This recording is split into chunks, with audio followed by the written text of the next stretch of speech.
Eh, ingat gak sih waktu itu Donald Trump tiba-tiba ngomong mau beli Greenland, seluruh dunia, terutama media, langsung rame-rame ngetawain dia. Komennya tuh ya, bisa dibilang seragam lah. Katanya idenya absurd, ini cuma lelucon diplomatik murahan, dan yang paling sering, ini nih bukti kalau Trump itu nol besar soal politik luar negeri. Tapi, tapi sebentar.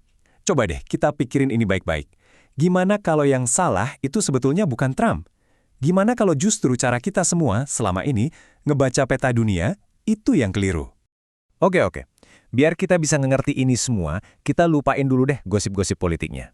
Kita nggak akan lihat ini dari judul berita. Sama sekali bukan. Kita akan bedah ini pakai kacamata para ahli strategi keamanan barat. Orang-orang yang kerjanya cuma liatin peta, jalur laut, sama kabel-kabel bawah laut. Nah, karena dari sudut pandang itu, kita baru bakal nemuin kuncinya. Ternyata keinginan Trump ini bukan buat nakut-nakutin Moskow. Sama sekali bukan. Ini adalah warning, peringatan dini yang serius banget. Dan targetnya, itu Beijing. Yuk, kita bedah satu-satu. Pertama-tama, kita harus ngerti dulu nih, kenapa sih kok narasi yang nyalahin Rusia itu sebetulnya meleset? Kan yang kita dengar di mana-mana ceritanya gini, Trump mau Greenland buat nahan Rusia di Kutub Utara, ya kalau dipikir-pikir kedengarannya masuk akal sih. Rusia kan emang agresif banget di sana. Tapi, nah ini dia, itu bukan cerita intinya. Nah, ini dia bedanya yang bikin menarik. Coba lihat, Rusia itu musuh yang udah ketebak. Gerakan militernya, pangkalan-pangkalannya, semua udah ada di peta. Udah kita kenal. Tiongkok?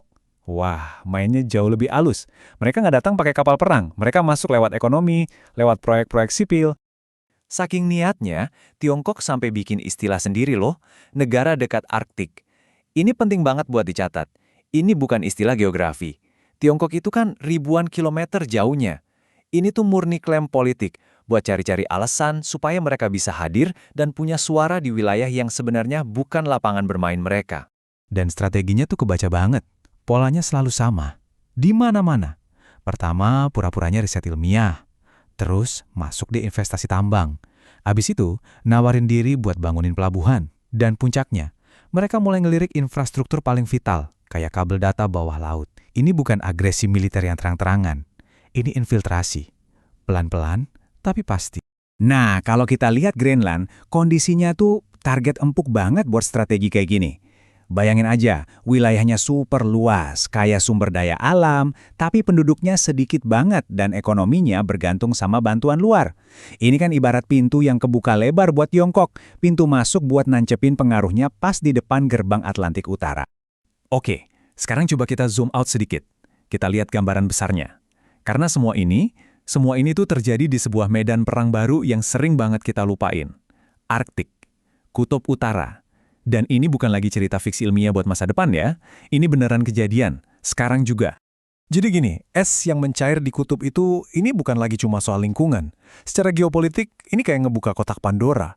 Tiba-tiba aja, boom, muncul jalur logistik baru yang super cepat. Muncul rute data baru, dan yang paling gila, muncul jalur militer terpendek yang langsung nyambungin 3 benua, Amerika, Eropa, dan Asia. Coba deh bayangin dampaknya.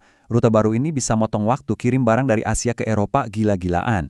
Dan, yang lebih penting lagi, rute ini bisa bypass, bisa ngindarin semua titik-titik kontrol Angkatan Laut Amerika di Pasifik. Artinya apa? Siapapun yang ngontrol jalur ini, dia yang pegang kartu truf di abad ke-21. Nah, di peta yang baru inilah kita harus stop ngelihat Greenland cuma sebagai pulau es gede di antah berantah. Bukan. Di papan catur dunia sekarang, Greenland itu adalah sebuah platform. Sebuah pangkalan strategis yang harganya nggak ternilai. Platform strategis itu maksudnya apa sih? Maksudnya, dari Greenland, lo bisa ngontrol semuanya. Anggap aja kayak menara pengawas raksasa. Dari situ, lo bisa pasang alat buat ngawasin semua yang ada di bawah laut. Bisa ngelacak setiap kapal selam musuh yang keluar masuk Arktik. Dan yang paling penting, lo bisa ngontrol semua kabel data yang nyambungin Amerika sama Eropa.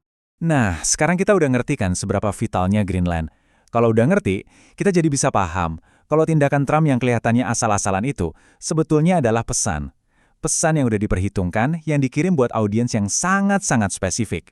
Trump itu mungkin bukan diplomat yang jago ngomong halus ya, tapi cara mikirnya tuh pakai logika geopolitik klasik yang simple banget. Kalau ada satu titik di peta yang super penting buat keamanan negaramu, jangan pernah biarin titik itu jadi rebutan atau statusnya nggak jelas. Kunci titik itu, titik selesai. Dan inilah inti dari semua analisis kita. waktu media dan kita semua dengar Trump ngomong, saya mau beli Greenland, Beijing dengar pesan yang beda banget. Beda 180 derajat. Yang mereka dengar adalah, gak ada tempat netral buat kalian di Arktik. Ini halaman belakang kami, jangan macam-macam. Pesan ini tuh ada 3 lapis. Pertama, ini lampu merah buat semua investor Tiongkok yang lagi PDKT sama Greenland. Stop. Kedua, ini peringatan keras langsung ke pemerintah di Beijing. Dan yang ketiga, ini pengumuman ke seluruh dunia. Atlantik Utara itu bukan tempat main bebas buat semua orang ya. Coba bayangin kayak gini deh. Greenland itu ibarat pintu terakhir. Pintu terakhir sebelum ada kekuatan dari luar bisa masuk ke jantung pertahanan NATO. Dari arah utara, arah yang paling lemah. Dan Trump, dengan gayanya yang ceplas-ceplos itu, sebenarnya lagi berusaha ngebanting pintu itu sampai ketutup, terus dikunci. Jadi ironis banget kan, waktu semua orang lagi sibuk ngetawain cara ngomongnya Trump, mereka malah kelewatan inti pesannya. Mereka kelewatan substansi strategis yang lagi dia kirim. Jadi ini semua nggak pernah soal beli tanah dari Denmark. Dan ancaman utamanya juga bukan Rusia. Ini adalah langkah pertama.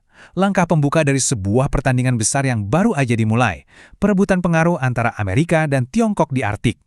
Dan mungkin ini pelajaran paling pentingnya buat kita semua. Dalam urusan geopolitik, seringkali peta itu sendiri jauh lebih jujur daripada pidato politisi manapun. Dan akhirnya, ini ninggalin kita sama satu pertanyaan besar yang perlu kita pikirin.